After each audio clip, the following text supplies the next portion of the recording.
Mesdames, Messieurs, bonsoir. À la une de l'actualité ce soir, l'adoption de la loi de finances rectificative 2019. L'Assemblée nationale a validé le texte qui prévoit une augmentation de près de 3% des recettes par rapport aux prévisions. Vous saurez tout dans cette édition. Près de 3 milliards de francs guinéens d'investissement à Kissidougou. Certains projets sortent de terre. Le rythme est autour de 30% de réalisation. Les premiers signes de l'ANAFIC sont visibles. 25 août 1958, 25 août 2019, il y a 61 ans que la Guinée posait les premières bases de son indépendance. Une phrase est rentrée dans l'histoire, laquelle et surtout en quoi elle résume le face-à-face entre Sékou Touré et De Gaulle. Les réponses dans cette édition. Mesdames, Messieurs, bonsoir. L'Assemblée nationale a adopté hier le volet recettes du projet de loi de finances rectificative 2019. Le texte prévoit une augmentation de 2,51% des recettes par rapport aux prévisions initiales.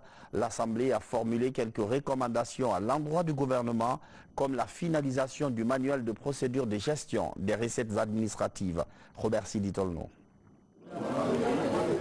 La plénière de ce samedi a permis l'adoption du volet recettes de la loi de finances rectificative 2019. Les recettes révisées sont revues à la hausse, soit plus de 19 816 000 milliards contre une prévision initiale de plus de 19 332 000 milliards, soit une augmentation de 484 milliards de francs guinéens. Avant l'adoption du volet recettes, le président de la Commission économie-finance de l'Assemblée nationale a salué les efforts du gouvernement dans la mobilisation des ressources intérieures propres. Ensemble, nous avons retenu qu'il y a des efforts encore à faire en louant ceux qui sont déjà faits pour pouvoir revenir face à la représentation nationale avec un budget amendé suite à la conclusion des négociations avec nos principaux partenaires. Le gouvernement devait revenir devant la représentation nationale pour dire au Parlement: nous avons abouti avec tel partenaire et tel partenaire dans nos négociations qui nous ont apporté des ressources additionnelles. Le gouvernement nous l'a présenté. Nous les avons félicités pour cet effort. En adoptant les recettes de la loi des finances rectificative, l'Assemblée nationale a fait certaines recommandations qui portent sur l'accélération de l'application de la loi rectificative à la gouvernance financière des sociétés et établissements publics. Invite a été faite aussi pour la mise en place par le gouvernement d'une commission nationale de négociation des conventions minières. Ces recommandations vont dans le sens de l'amélioration de la mobilisation des recettes. Nous en avons pris bonne note et nous allons continuer les efforts afin que la mobilisation des recettes continue à augmenter au cours de l'exercice 2019 ainsi que l'exercice 2020. Le projet de la loi de finances rectificative en examen et adoption s'équilibre en recettes et en dépenses à plus de 23 120 000 milliards de francs guinéens. À bientôt la retraite des femmes parlementaires. Le projet est financé par le programme des Nations Unies. Ces femmes sont organisées en forum et il sera justement question de redéfinir les textes fondateurs de leur association. La convention et le règlement intérieur seront sur la table. Abdoulaye Diallo. C'est la 3e retraite annuelle du Forum des femmes parlementaires de Guinée. Elle a pour toile de fond de faire la revue des activités réalisées et de procéder à l'amendement de la convention et du règlement intérieur du Forum. Cette année, grâce à la solidarité des femmes députées, plusieurs projets de loi ont été adoptés pour protéger la couche féminine contre certaines discriminations. Ce qui a permis également à notre pays d'harmoniser les textes conformément aux différentes conventions des Nations Unies auxquelles il a souscrit. Le bilan a été très positif. Premièrement, nous avons réussi à fédérer les femmes. Si je dis fédérer les femmes, c'est-à-dire les femmes des partis politiques, des ONG et le Forum des femmes parlementaires. C'est ce qui nous a permis à faire voter la loi du Code civil qui était dans les tiroirs depuis 18 ans et nous avons réussi aussi à faire voter la loi sur la parité. Après l'installation de cette 8e législature, ces femmes ont décidé d'unir leurs forces. D'une seule voix, elles comptent mener la bataille pour l'émancipation de la femme guinéenne. Nous avons beaucoup d'objectifs pour pérenniser les actions du Forum, même au-delà de cette législature, pour pouvoir toujours continuer à mettre notre savoir-faire à la disposition de la gente féminine guinéenne, mais aussi des enfants, pour vraiment que la dimension genre soit prise en compte dans toutes les institutions de la République et surtout au niveau de l'Assemblée nationale pour qu'on s'achemine vers un Parlement sensible au genre. Depuis 2014, le programme des Nations Unies pour le développement s'est engagé à œuvrer pour la prise en compte des questions du genre au sein de l'administration parlementaire. Un engagement que ces femmes députées ont réussi à vulgariser à travers des séances de sensibilisation dans les différents marchés de Conakry et 33 préfectures de la Guinée. La présentation d'un rapport sur l'accès aux services de santé, la coalition des femmes leaders tient les résultats de cette enquête qui s'est étendue sur les 3 premiers mois de l'année. Le document indique clairement le taux de fréquentation des structures sanitaires. Makiamed Ozo. C'est en avril 2018 que l'expertise France a choisi la coalition des femmes leaders de Guinée pour porter le projet de l'Observatoire de l'accès des citoyens aux services de santé dans le pays. Cet observatoire devrait permettre de définir la stratégie pour la mise en place d'un plan de plaidoyer auprès des décideurs. L'ONG COFEL présente un premier rapport aux spécialistes de la santé. Sur le terrain, c'est toute une procédure qui a été respectée. Chacun a 19 fiches. Les 19 fiches-là sont à renseigner. Ensuite, il y a une base de données où on fait la saisie des données. Ensuite, on les traite pour sortir le rapport. Donc, que ce soit la rupture des molécules, l'absence des réactifs, comment on appelle, la non-gratuité des molécules qui sont censées être gratuites, la violation des droits humains liés aux maladies stigmatisantes comme le VIH ou la tuberculose, on nous remonte les informations en temps réel. Ces professionnels de santé confirment le contenu du rapport présenté. Ils expliquent la problématique de manque de produits pour combattre certaines maladies, notamment le palu, la tuberculose et le VIH-Sida. Il y a par moment des ruptures d'ARV, il y a des ruptures d'intrants, il y a parfois des entorses aux droits humains pour les maladies stigmatisantes comme le VIH-Sida et les maladies réémergentes. Il y a eu des études, nous avons validé les études, les recommandations vont être déposées au niveau du ministère de la Santé, certainement au niveau du Premier ministre, pour voir dans quelle mesure on peut résoudre ces problèmes. Le projet a démarré en janvier 2018 et se poursuit jusqu'en 2021. Le programme de collecte sur l'effectivité de santé pour tous est exécuté dans 3 pays de la sous-région, la Guinée, le Niger et le Burkina Faso. Pendant ce temps, à la baie, les Nations Unies équipent les 5 hôpitaux de la région. Le don est composé de lots d'équipements et autres équipements hospitaliers. Il y a aussi des ordinateurs pour appuyer le combat de certaines associations qui luttent contre les violences faites aux femmes. Sarabdine Diallo, Falilou Diallo. Collectif, ça doit servir à tout le monde. Des appareils d'échographie, des lits d'hospitalisation, tables d'examen ou autres kits sanitaires, c'est un geste du Fonds des Nations Unies pour les populations aux 5 hôpitaux de la région de l'Abyei. Ils appuient également les associations de jeunesse dans la lutte contre les violences basées sur le genre.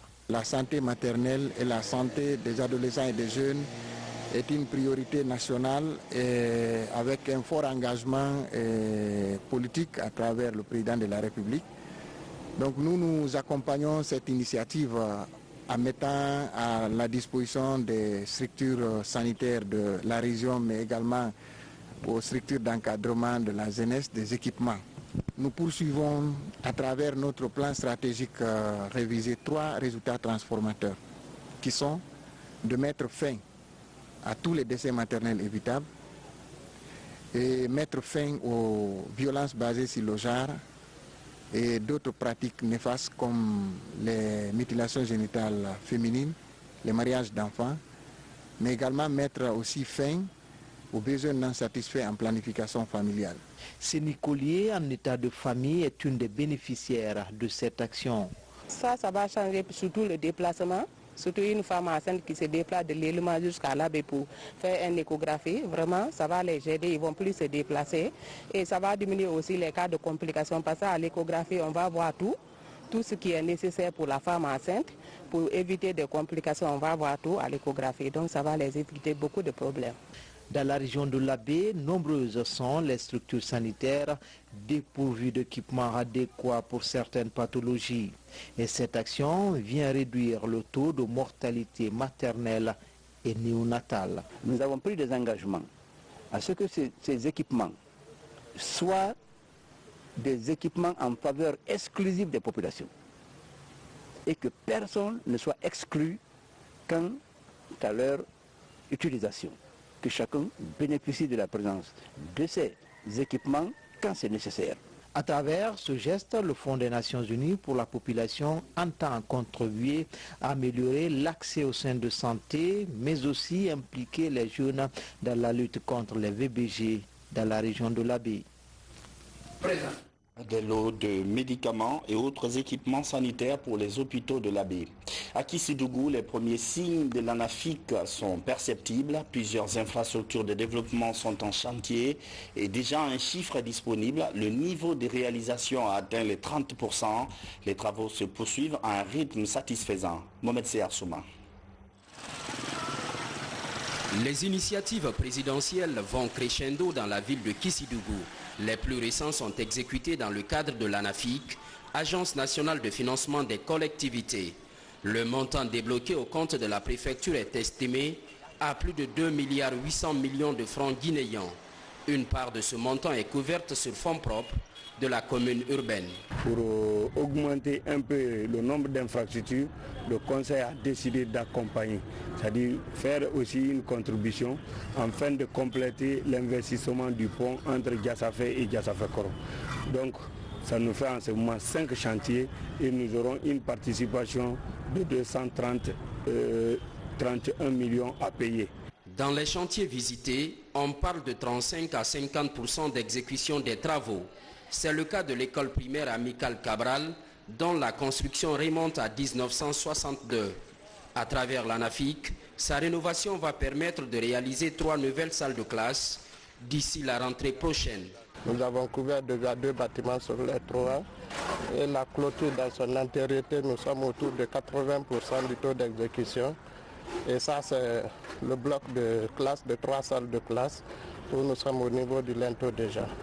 Pour aller vite dans la réalisation de ces 5 projets communautaires, un comité de gestion est mis en place depuis le démarrage des travaux. Ce comité de gestion est composé des responsables du quartier, de la société civile, de l'ingénieur conseil et l'ADL. Mais au-delà de ces comités de gestion, le conseil et plus le bureau exécutif aussi se sont répartis autour de ces différents projets pour faire un suivi. Pour l'ensemble de ces projets communautaires, le délai d'exécution est fixé à 4 mois. À Guékédou, la préfecture a tenu son conseil d'administration, rencontre de travail pour définir une feuille de route avec des objectifs précis. Cette année, le budget s'élève à un peu plus de 70 millions de francs guinéens. Moussa Bangora. La course vers l'excellence, une priorité des villes et préfectures du pays. À Guékédou, la cité de Kendena Dembadouno organise son premier conseil administratif préfectoral. Un espace de dialogue qui permet au cadre des services décentralisés et à l'administration préfectorale de jeter un regard critique sur le développement de la collectivité, recenser les problèmes et surtout proposer des pistes de solutions. Après cette rencontre, il s'agit d'abord de mettre en exécution toutes les recommandations issues de ce conseil administratif préfectoral et demander aux chefs de services préfectoraux, aux sous-préfets, aux maires des communes et leurs conseillers, à tous les gens intéressés dans la gestion des affaires administratives d'être à la hauteur de leur mission et d'accomplir rien que leur mission en respectant les recommandations qui viennent d'être données. Autre facette de ce cadre d'échange était la présentation et l'adoption du budget annuel de la préfecture qui se chiffre en dépenses et en recettes à plus de 70 millions de francs guinéens. Ça a été vraiment une rencontre d'échange, d'expérience. C'est une administration de développement, ce n'est pas une administration de commandement.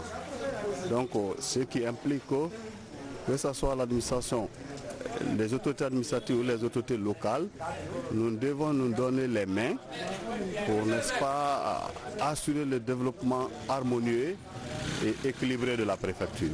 Avec ce budget exercice 2019, les autorités préfectorales envisagent de faire la rénovation du bloc administratif de la préfecture, la maison des jeunes, la villa des hôtes, également procéder au désenclavement des zones de production. Mercredi dernier, un éboulement s'est produit à Kagbélé, dans la commune de Dubreka. Un immeuble en a même fait les frais. Il était construit au pied d'une colline et a subi de plein fouet les secousses avant de s'effondrer. Les premiers constats révèlent que cette énorme perte pourrait être mise au compte des constructions anarchiques dans la localité. Mounir Bari, Abdul Karim Kamara. Dans la capitale Conakry et ses environs, les constructions anarchiques poussent comme des champignons. Ici à Kagbélé, dans la commune urbaine de Dubreka, un immeuble de 4 appartements s'effondre. Le propriétaire, Mamadi Diallo, est un commerçant ambulant. Il a entamé les travaux de construction de son immeuble en 2014 au pied de cette montagne.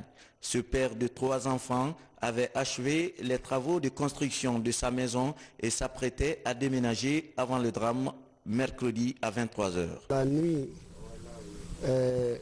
du mercredi, du mardi jusqu'au mercredi, il y a eu une forte pluie donc qui s'est abattue sur Conakry. Donc c'est ce qui a mouillé beaucoup la montagne. Donc vous voyez les blocs de pierre. Donc c'est ce qui a fait que les blocs se sont détachés, sont venus mettre en sac mon étage. C'est la pluie qui est venue mouiller les montagnes. Donc les montagnes, c'est venu avec les cailloux, a démoli la maison. C'est ça, c'est tout. Bon, c'est le mois ici est très bien. Seulement l'eau est venue beaucoup avec le vent. Donc c'est ça la cause. Chaque année, à l'hivernage, les immeubles et autres habitations s'effondrent dans la capitale. Face à ce drame, Mamadi Diallo est déboussolé. Il estime les pertes à plus de 500 millions de francs guinéens. Nous sommes allés, c'est le chef de quartier, on a fait les états de lieu. Mais quand même, la population guinéenne m'a beaucoup encouragé. Vraiment, il y a le soutien moral. J'ai tout perdu. Je demande aux esprits de bonne volonté, à toute la Guinée, à tout le monde, de me venir en aide. Normalement, un bâtiment ne doit pas se construire sans l'autorisation d'un architecte agréé. Mais en Guinée, on n'a pas besoin de la signature d'un architecte. Même un simple maçon peut se dire qu'il est ingénieur et trucs, on construit, on l'autorise à le faire. Selon les architectes et les ingénieurs, le non-respect du code de la construction et d'habitation et le schéma directeur de la ville et de l'aménagement du territoire sont les principales causes de ce phénomène. Et puis c'est communiqué du ministère des Travaux publics. À l'issue des grandes pluies qui se sont abattues dans la nuit du mercredi 21 août 2019 sur la région de Conakry et environnant, des éboulements géants ont perturbé la circulation automobile au droit du pont Kaka, axe Koya-Kindia, sur la route nationale numéro 1. Les quantités d'eau absorbées et le stationnement prolongé des engins roulants sur le bas-côté de la route ont entraîné la fragilité des talus situés sur les berges du cours d'eau. À cet effet, pour éviter d'éventuels effondrements des dits talus qui pourraient entraîner des conséquences graves sur l'écoulement du trafic, l'entreprise CRBC effectuera de grands travaux du lundi 26 août 2019 au lundi 2 septembre 2019 de 18h à 6h du matin et le trafic sera ouvert pendant la même période de 8h à 18h. Ces travaux consisteront au renforcement des talus et à l'extension de la chaussée réduite par endroits du fait des éboulements. Des dispositions sont prises pour permettre le déploiement des services de sécurité afin d'assurer le passage alterné des convois roulants. Le ministère des Travaux publics, tout en s'excusant des désagréments que pourront causer l'effet des travaux de renforcement entrepris, invite l'ensemble des usagers à adopter des comportements citoyens pour permettre l'exécution rapide des travaux. Pour le ministère des Travaux publics, signé le ministre Moustapha Naïté. Selon le Code du travail, chaque agent de la fonction publique a droit à un mois de congé rémunéré dans l'année, mais ce droit, même s'il est largement vulgarisé, n'est pas du goût de tous. Beaucoup de fonctionnaires préfèrent maintenir la tête dans le travail. Fatimatou Diallo. Le Code du travail prévoit 30 jours ouvrables de congé annuel payés pour couronner 12 mois de travail sans interruption. Le travailleur salarié a droit à 2 jours de demi-congé annuel par mois de service selon le Code du travail de notre pays. Les congés s'établissent en 3 mois de l'année. C'est le mois de juillet, août et septembre. Et ces congés sont établis sur la base d'une planification au niveau des travaux. Du chef de section au chef de division, du chef de division au directeur national. Ainsi, les travailleurs sont programmés en fonction du plan de travail. Les fonctionnaires sont programmés entre les 3 mois de juillet, août et septembre. Malgré l'existence de cette loi, certains fonctionnaires travaillent 12 mois sur 12. Depuis 2011, je n'ai jamais pris de vacances et je ne me plains pas. Parce que je suis passionné par mon boulot et ça me plaît de faire ce boulot-là. C'est un secteur qui est très passionnant. Par contre, il y a des employés qui sont tout de même allés en vacances. Il y a beaucoup qui sont en congé. Moi, je ne prends pas de congé parce que au cours de l'année, quand j'ai besoin de m'absenter, je fais une note de service pour demander une autorisation d'absence de 2 semaines, des fois 1 semaine. Donc je m'absente pendant mes congés, j'essaie de compenser ça, quoi. Dans certains départements, le calendrier des congés est différent de celui prévu par la fonction publique. Il y a des services qui doivent travailler pendant les 3 mois, et donc eux, ils ne doivent pas partir. Il y a l'agriculture qui accompagne les paysans lors des saisons de culture. Il y a le personnel de l'environnement au moment du reboisement tel que la fois passée. On devait programmer le projet de l'environnement pour les congés. Compte tenu du programme national du reboisement, on a ramené 2 vents au mois de novembre et décembre pour l'environnement.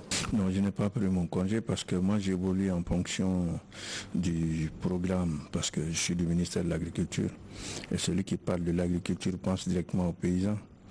Et puisque c'est une période de culture, de labour, de récolte, donc nous sommes obligés d'être là en tant qu'encadreur ou administrateur agricole. Certains par passion, d'autres par volonté, les fonctionnaires de l'administration publique, dans leur plus grande majorité, s'abstiennent d'aller en congé. Un congé indépendant de toute autre permission ou férié autorisé par la loi du pays. Les élèves et la gestion des vacances, acte 2. Ce dimanche, on s'intéresse à ceux qui pratiquent le commerce et la couture, des métiers de transit pour aider les parents à faire face aux charges scolaires. On vous raconte ce soir l'histoire d'une lycéenne rencontrée au marché de Matoto. Djamokaba. En cette période de vacances, certains élèves profitent pour mener des activités génératrices de revenus. Parmi eux, Jenab Kamara, 19 ans. Cette année, elle passe en 12e année sciences expérimentales. La lycéenne préfère contourner la page scolaire pour préparer la rentrée prochaine. Ici à Matoto, le plus grand marché de la commune, elle vend la galette. Sa recette journalière, 80 000 francs guinéens. Pendant ces grandes vacances, je profite de revendre ça pour avoir un peu d'argent. Parce que quand je m'assois comme ça, mes parents n'ont pas de moyens. Ils ne peuvent pas faire tout pour moi. Il faut que moi aussi je cesse. Quand je cesse, je peux avoir ce que je veux. Comme Jenab Kamara, Salimatou Kati, elle passe en 12e série mathématiques cette année. Cette grande vacance est l'occasion pour elle de faire sa passion, la couture. Pas de prime ou autre salaire rémunérateur dans cet atelier, mais elle préfère approfondir son savoir-faire, même si elle ambitionne de faire carrière dans l'administration bancaire après ses études. Alors là, il y a des personnes qui peuvent finir leurs études. C'est pas facile d'avoir le travail, donc je préfère, pendant les vacances, je préfère venir ici pour travailler. Le petit commerce n'est pas le seul sport favori pour ses élèves en cette période de vacances. À l'image de ces vacanciers qui s'adonnent ici aux outils informatiques, avec à la clé maîtriser tous les logiciels pour débutants avant la rentrée scolaire. Contrairement à ce groupe de jeunes, ces jeunes enrichissent leurs connaissances à travers ces cours de vacances. D'autres nouvelles de l'actualité nationale en plus bref avec un commentaire de Younoussa Tawel Kamara.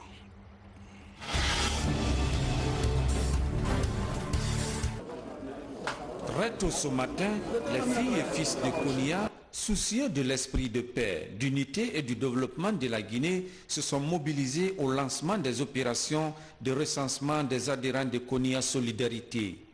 L'objectif, rassembler les fils du Konia en vue de créer un climat de solidarité et d'entraide mutuelle, mais également développer l'esprit d'initiative et d'entreprise chez les jeunes et les femmes de cette communauté.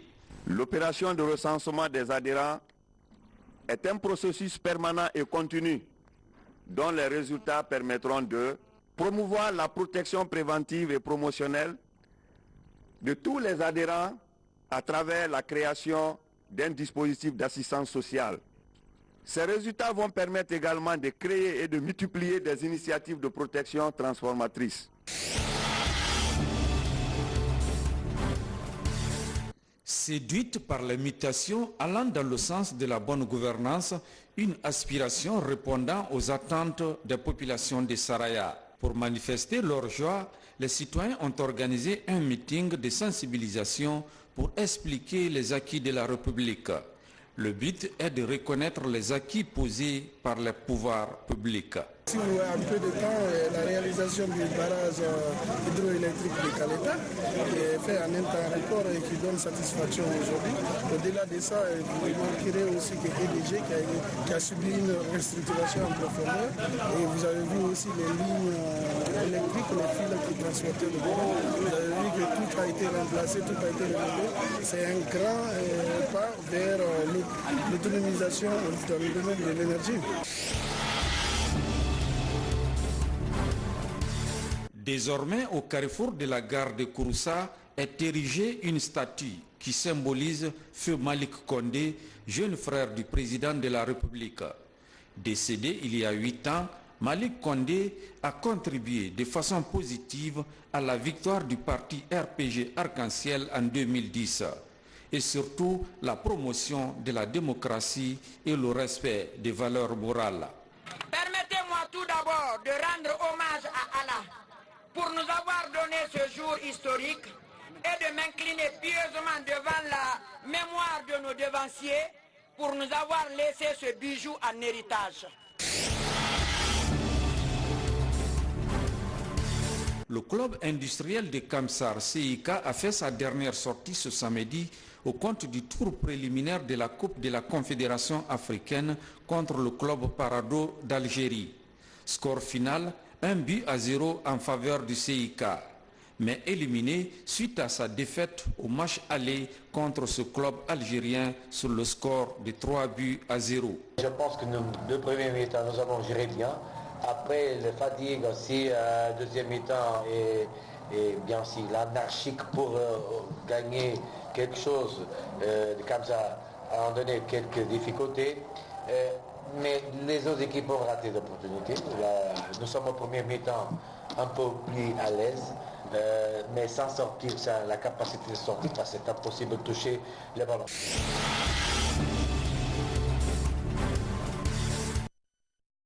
À l'international, l'actualité phare, c'est le sommet du G7. Cette actualité et beaucoup d'autres sont traitées par Karim Kamara.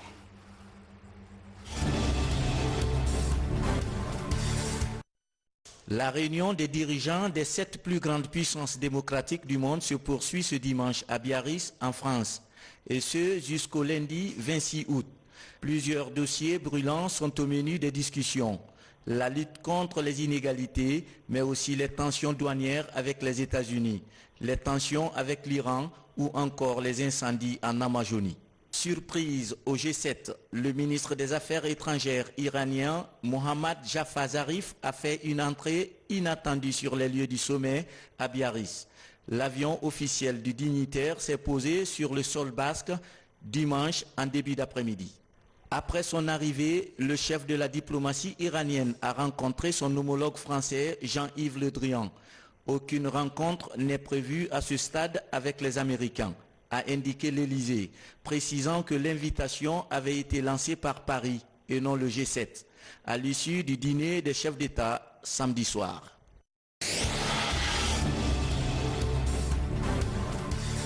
Toujours en Hexagone, drapeau français et foule dans les rues de Paris. 75 ans, jour pour jour, après sa libération, la capitale française commémore la fin de 4 ans d'occupation nazie avec un défilé de la liberté. Là même où la 2e division blindée du général Leclerc et ses hommes étaient entrés dans Paris le 25 août 1944.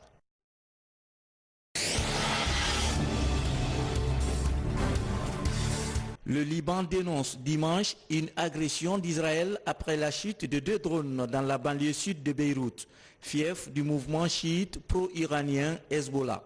Israël indique de son côté avoir mené une attaque en Syrie pour empêcher, selon l'État hébreu, une force iranienne de lancer une attaque à l'aide de drones explosifs. Au Brésil, 2 milliers d'hommes sont mobilisés pour lutter contre les centaines de nouveaux incendies de forêt qui font rage à travers le pays, les plus dévastateurs en Amazonie de ces dernières années. Et au 2e jour du sommet de Biarritz, Emmanuel Macron explique que les pays du G7 sont d'accord pour aider le plus vite possible les pays frappés par les feux. Vraie convergence pour dire, on se met tous d'accord pour aider au plus vite possible les pays qui sont frappés par ces feux. Il y en a plusieurs. Ce matin, la Colombie a fait appel à la communauté internationale et donc on doit se montrer présent. Donc on va finaliser cela. Mais il faut être très clair, respectant la souveraineté, on doit avoir un objectif de reforestation. Et on doit aider chaque pays à se développer économiquement. Mais l'enjeu de l'Amazonie, pour ces pays comme pour la communauté internationale, est tel, en termes de biodiversité, d'oxygène, de lutte contre le réchauffement climatique, qu'il nous faut procéder à cette reforestation.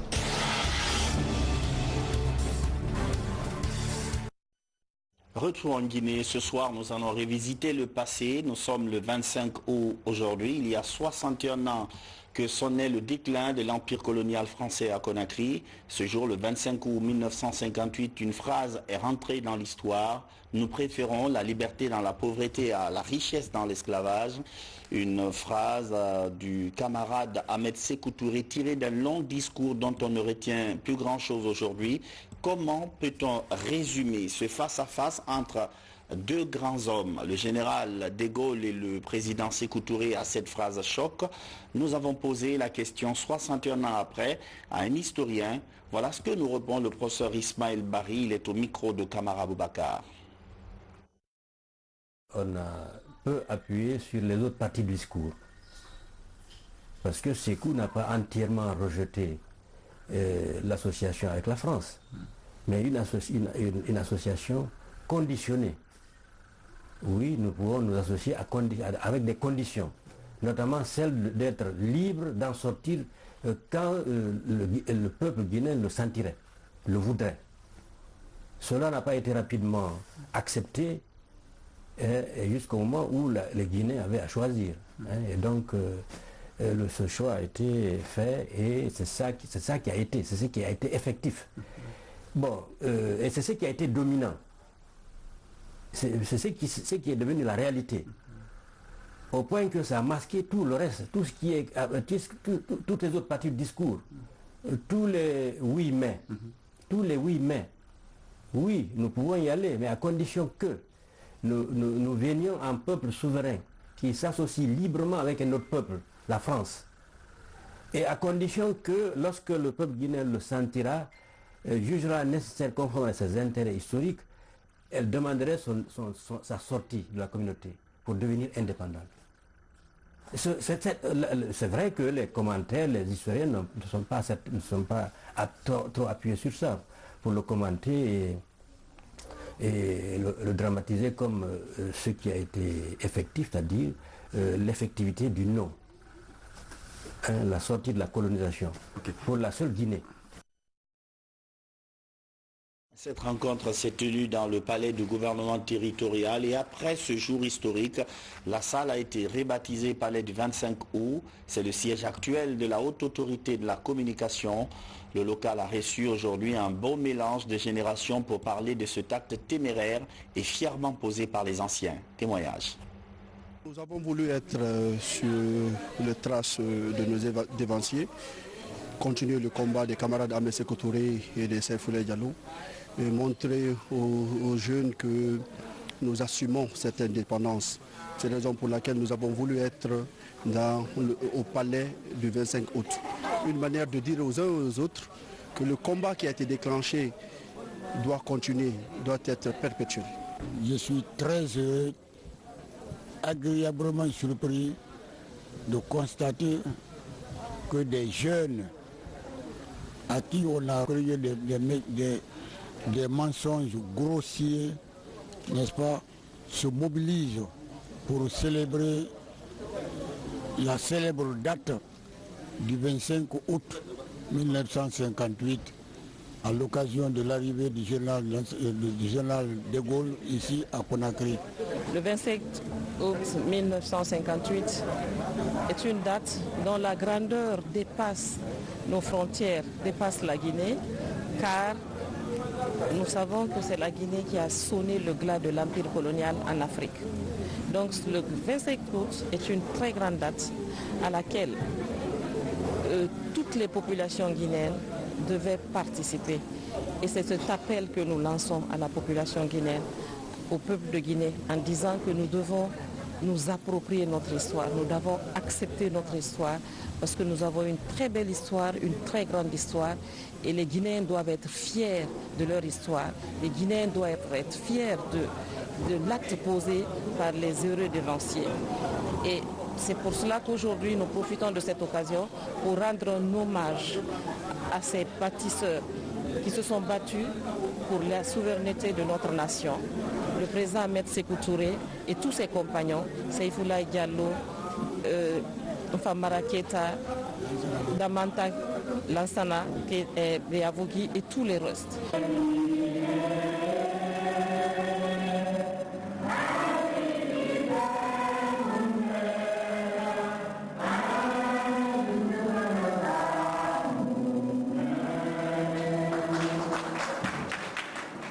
Et c'est la fin de cette édition d'information. Merci de votre fidélité à la télévision nationale. Bonsoir.